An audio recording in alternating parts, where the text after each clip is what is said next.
I am unapologetic with regard to that statement. I want to be on record once again to urge all responsible citizens of our province to vote for Panyaza Lesufi in particular as a premier. He is smart and not even a material of being a premier. He has proven to be a man of ethical and a man of servant leadership.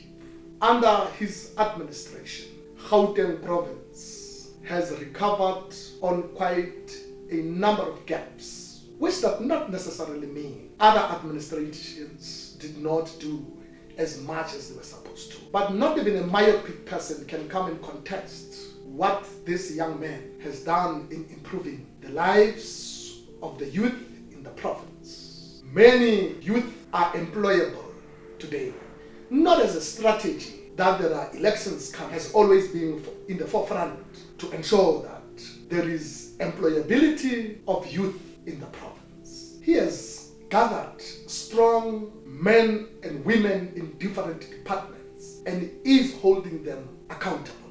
It is through this son of the soil that today we see progress through the introduction of Panya in order to fight crime in our areas. Criminals are no longer as free as they used to be in fear of the response of the very same program that has been introduced by the son of the soil. There is, of course, a progress in terms of employment of the people of the province, having networked with a number of companies, pleading with them to open opportunities for people who have been crying over years that they are unemployed through an ESSA project which was recently introduced. Hundreds of people are today able to put bread on the table. Other programs that are directed in building the province, such as issuing a statement through the MEC for Education that every learner who performs well in every school deserves a chance of getting an opportunity to be at the university in order to change the circumstance in his community or her communities and also of the province. It is this man that responds to all issues relating to infrastructure, relating to health,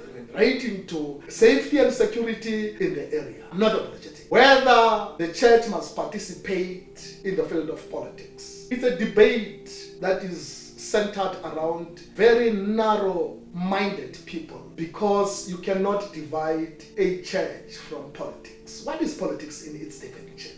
It's an activities which the government will put together in order to establish some rules that will guide the country in terms of administration. Where is the church located? It is located within the very same activities, being it activities as it relates to social clubs, being it activities that are taking places in churches, being it activities that are taking place in society. We have the role to play in influencing how we must be governed by those that we vest our authority upon them through our power to vote. There is no division of that. If that is the case, African National Congress, which is facing the 6th administration and leading for the 7th administration, would have not established its own Congress in the church led by John Langalibale Dube at that particular point. Those were tested Christians, tested religious leaders, tested spiritual leaders. They prayed to fight the apartheid system at that particular point.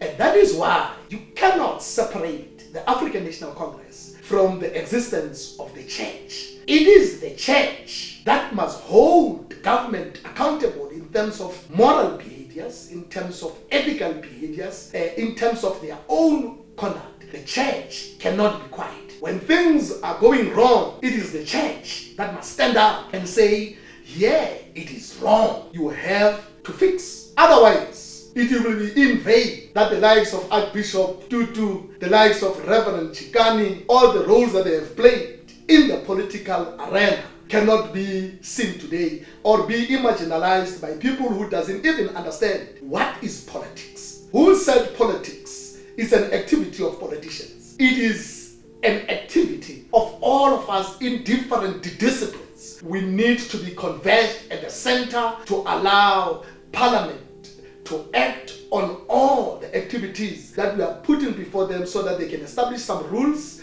and they can establish some guidelines on how to take the government forward and, of course, to serve the people who elected them to be in parliament. Why I opted to choose that people must vote for Honorable Premier Panyaza Lesufi. They must vote for hope, and they must vote for hope. This is the person, when people were hopeless, brought hope. This is the person, when people were helpless, brought help.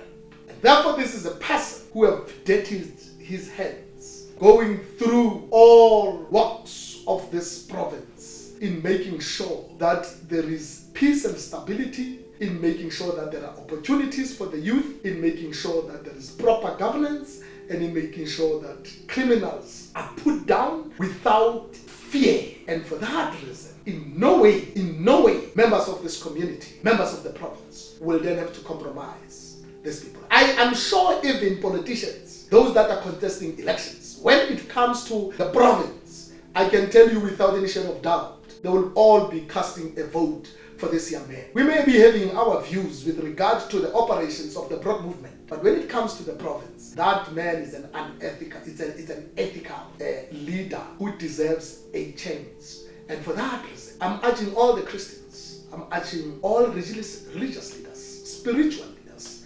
politicians, communities, social clubs, companies, youth, old citizens. We must rally behind a person who does good for us, and we'll be going there in numbers in making sure that we protect his leadership, for as long as he remains honorable, deserves a chance. And I know through the intervention of God, God will definitely bless the young man so that he comes back to finish his story.